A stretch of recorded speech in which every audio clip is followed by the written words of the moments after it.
Et bonjour à tous et bienvenue sur la chaîne de Dan Lorcana, j'espère que vous allez bien, moi ça va extrêmement bien et on se retrouve aujourd'hui parce que on a enfin eu les annonces tant attendues de Disney Lorcana après quasiment 3 mois de silence et franchement ça valait le coup d'attendre, croyez-moi. Le chapitre 2 de Lorcana, la nouvelle ère de Lorcana, la page se tourne du chapitre 1, c'est vraiment incroyable ce qui nous attend. Avant de passer à la vidéo, je vous rappelle que vous pouvez d'ores et déjà liker, commenter et partager celle-ci, voire vous abonner à la chaîne pour ne pas rater les prochaines. On remercie également Oupi, le sponsor boutique de la chaîne que vous retrouverez du côté de Salange dans le 74 ou bien sur leur site internet oupi.eu. Si vous aimez leur canal et TCG ou les jeux de société, foncez dans la description, vous y retrouverez le lien vers leur site internet, le lien vers mon Instagram, le lien vers le Discord de la team Alter Ego. N'hésitez pas à nous rejoindre dessus, on recrute évidemment et on passe tout de suite aux annonces. On commence avec la première info, les championnats du monde, ça y est, on a enfin une date, ils auront lieu le 28 et 29 juin, donc dans un peu plus d'un mois et demi environ. Ils auront lieu à Walt Disney World Resort en Floride, chose assez incroyable dans le parc Disney. Le seul bémol que si je puis dire à cet événement, même si bon pour nous les Européens c'était un peu plus compliqué de se déplacer jusque là-bas, c'est qu'il ne sera pas ouvert au public. Ils ont expliqué qu'en fait il y avait quand même beaucoup de monde qui venait au DLC, c'était très bien, mais voilà, ça pouvait des fois être un peu compliqué au niveau de l'organisation, et là ils veulent vraiment traiter les joueurs comme des VIP. À mon avis, ils vont vivre une expérience tout simplement incroyable. Mais quid du coup de la fameuse carte promo Ce Rêve Bleu qui devait être distribuée lors de ces Worlds? Eh bien pas de panique, elle sera à gagner en regardant tout simplement le stream de l'événement sur la chaîne Disney Lorcana. Alors je ne sais pas encore si la chaîne française pourra faire gagner aussi des cartes sur Rêve Bleu, ce serait évidemment incroyable. Évidemment, on est à fond derrière les Français, enfin toute la communauté francophone qui se déplace là-bas. Bref, voilà pour la première news. La deuxième, elle concerne les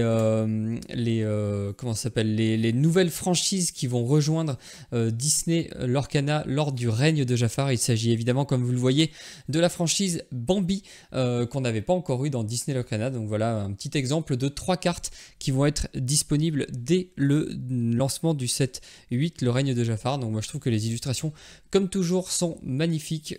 Pampan, Mouflette ou Bambi ont l'air tout simplement génial. À noter que Mouflette a l'air vraiment cool puisque à chaque fois que vous jouez un autre personnage, vous allez pouvoir regarder la carte du dessus de votre deck, la laisser sur le dessus ou la placer sur le dessous. C'est une compétence qui peut être assez intéressante, surtout si vous jouez un deck qui veut jouer beaucoup de cartes par tour. Vous allez pouvoir comme ça trier un petit peu le dessus de votre deck. À mon avis, ça peut être très intéressant dans des stratégies aggro. Le Pampan, une 0-3 pour 2 ancrable, killer 1. Lorsque vous l'engagez, vous allez choisir un personnage qui va gagner plus 3 de force ce tour-ci. À voir comment ça peut être joué. On a vu qu'il y avait quand même des cartes comme Baloo, la légendaire du 7-7 qui a été boudée, qui dit que lorsque votre personnage a plus 7 d'attaque, eh ben, il prend pas de dégâts. Donc pourquoi pas, ça peut permettre d'aller prendre des trades avec plein de personnages. C'est pas acheté, à voir si c'est assez fort dans la méta actuelle pour évidemment être jouable dans cet archétype là qui veut booster les personnages, à voir un petit peu. Et Bambi, le prince des forêts, bon pour l'instant on n'a que cette itération là. La carte évidemment est très jolie, mais c'est une carte vanilla 3-2 pour 2. C'est pas ce qui nous émoustille le plus, on va dire. Je crois que c'est à peu près tout pour les news du 7-8. Si après ils ont beaucoup parlé aussi du coffret, la quête des Illumineurs. Alors moi celui-ci il me tente énormément. Ils ont changé principalement, donc ça va être une quête des Illumineurs comme on avait eu avec Ursula. Sauf que cette fois ils ont changé le packaging infini, cette espèce de grosse boîte de coffret qui au final était assez joli en rayon, mais une fois qu'on l'avait chez nous c'était un petit peu pénible parce qu'on pouvait pas re-ranger la quête de l'Illumineur dedans. Là cette fois-ci ils ont évidemment entendu et écouté la communauté qui avait acheté la quête des Illumineurs.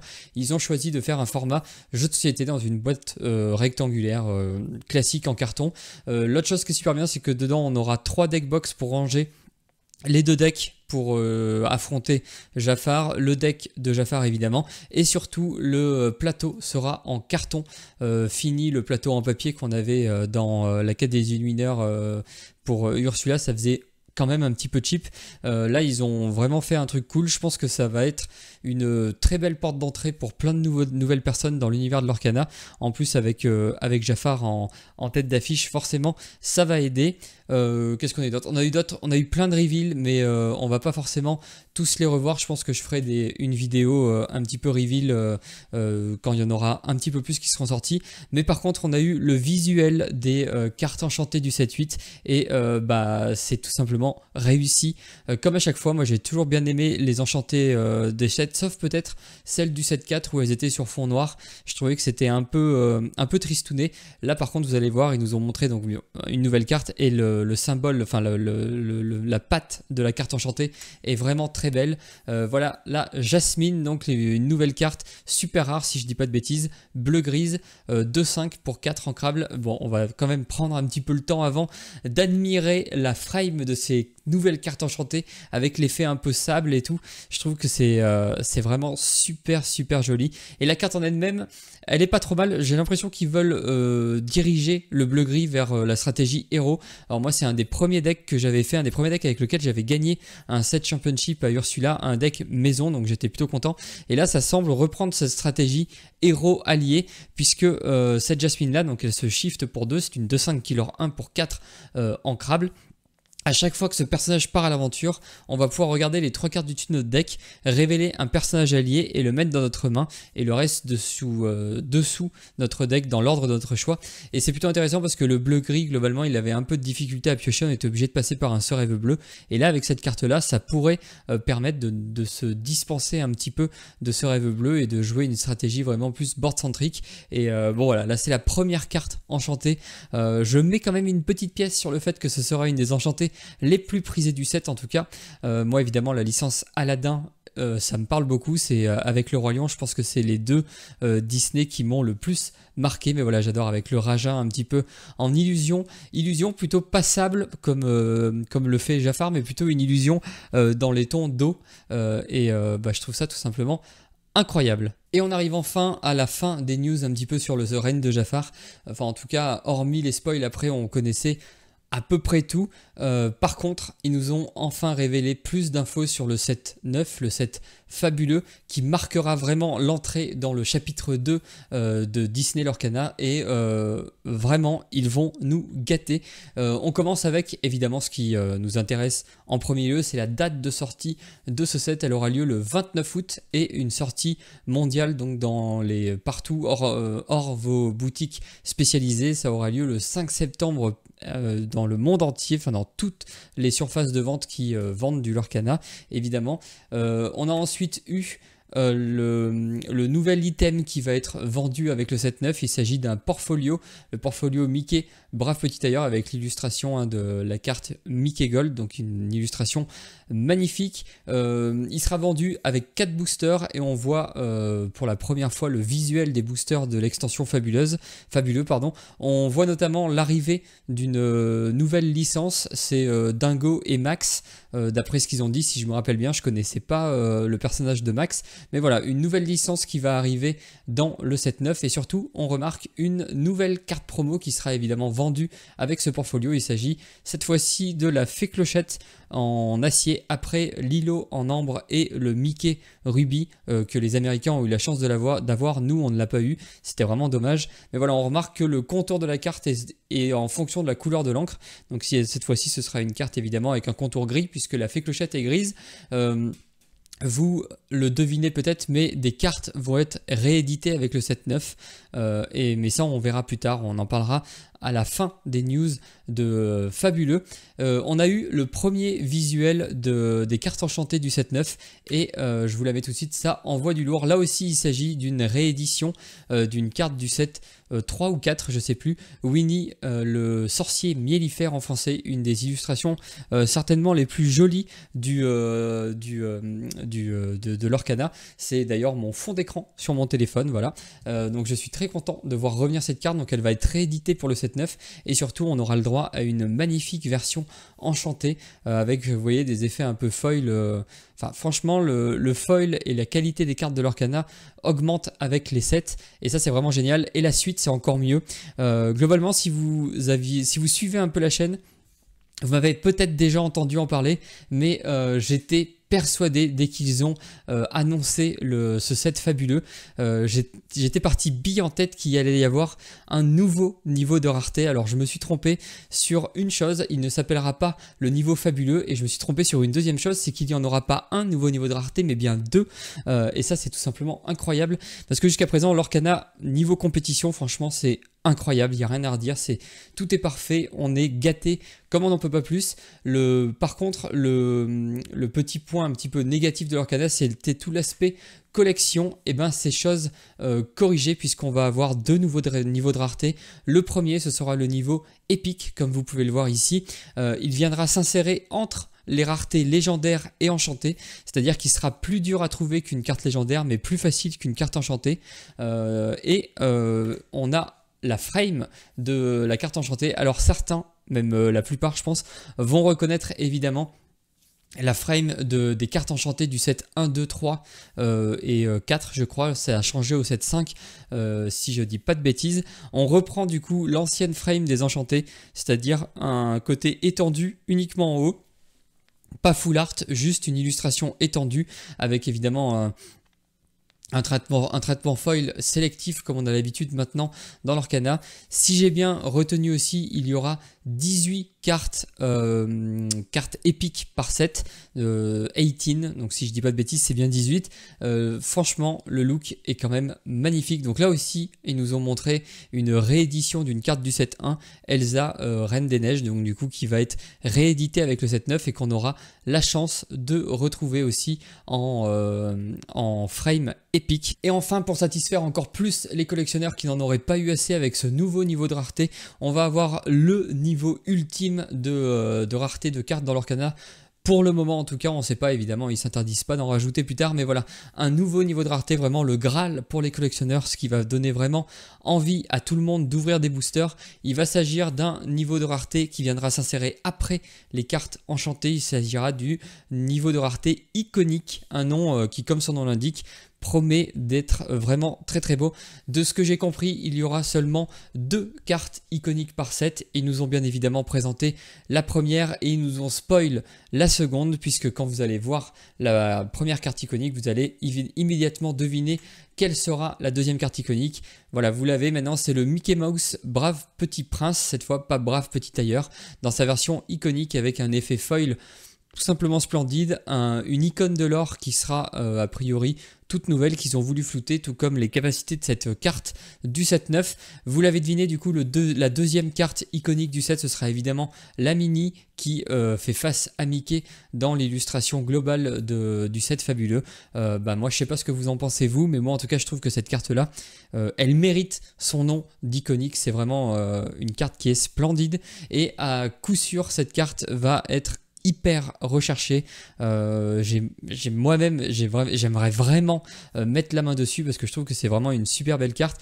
Si en plus les deux illustrations forment une espèce d'illustration plus large, ce sera tout simplement incroyable. Enfin voilà, n'hésitez pas à me dire vous dans les commentaires ce que vous pensez de ces deux nouveaux niveaux de rareté. Moi je trouve que c'est vraiment parfait en fait. La suite du coup ils nous ont présenté du coup les cartes promo, les récompenses de cette championship du set 9. Alors on n'a pas eu le droit aux cartes du set 8 en aussi belle qualité. Bon, il s'agira du Jafar, l'illustration qu'on a sur tous les visuels du set 8, mais là on a eu la présentation de la carte promo du set 9, donc ce sera la maléfique dragon monstrueux, donc qu'on connaît depuis le set 1.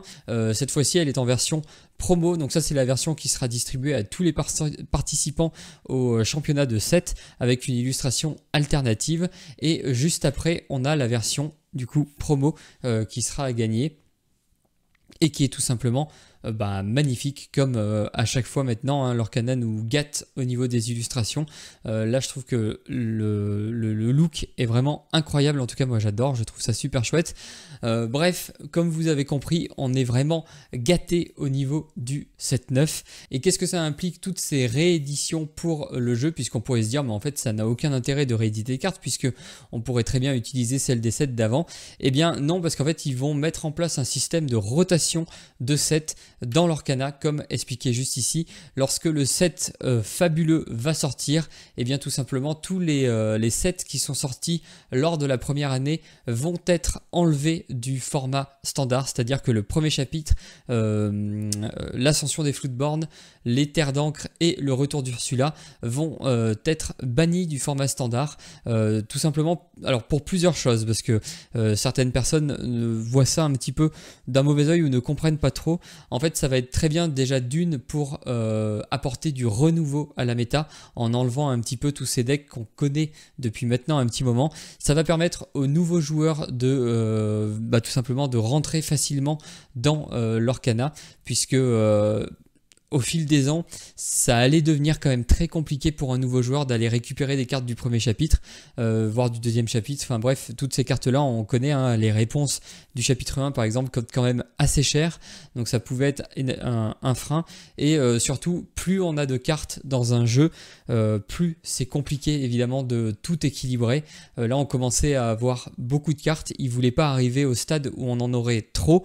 Donc c'est pour ça qu'ils ont choisi de faire des rotations. Ça a lieu dans absolument tous les TCG qui se veulent compétitifs et enfin, en mon sens en tout cas c'est une très très belle chose, il n'y a rien à redire là-dessus, c'était même quelque chose qui était un peu attendu, ne serait-ce que pour donner un second souffle à la méta, rafraîchir un peu tout ça.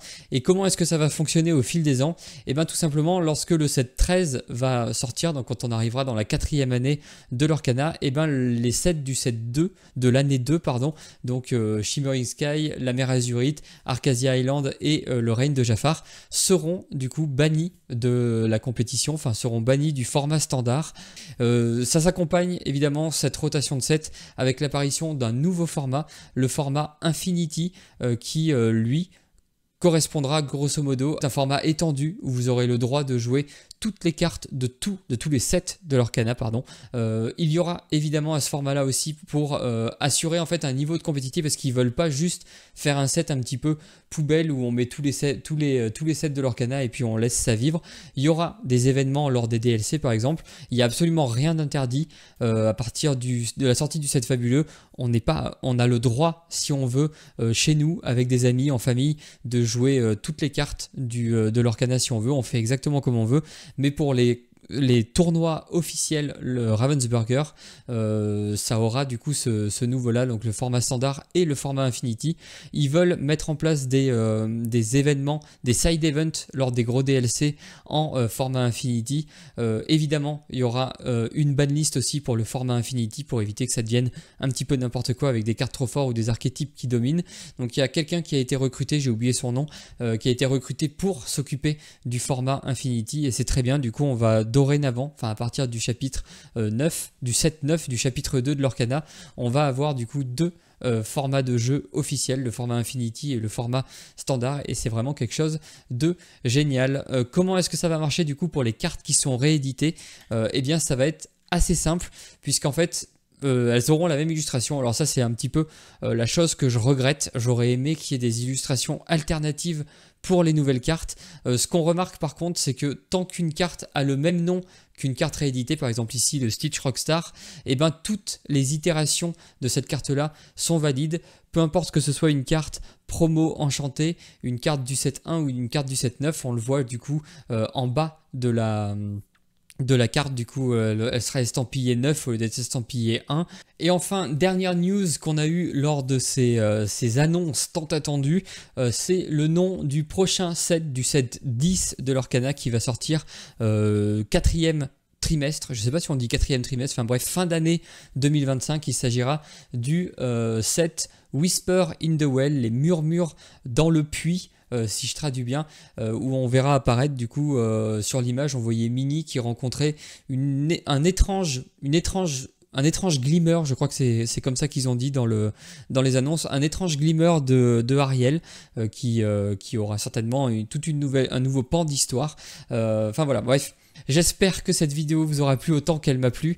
Si c'est le cas, n'hésitez pas à liker, commenter et partager la vidéo, voire vous abonner à la chaîne pour ne pas rater les prochaines. Il ne me reste plus qu'à vous souhaiter une excellente journée et ou une excellente soirée. Tout dépendra évidemment du moment où vous choisissez de regarder cette vidéo. Allez, salut!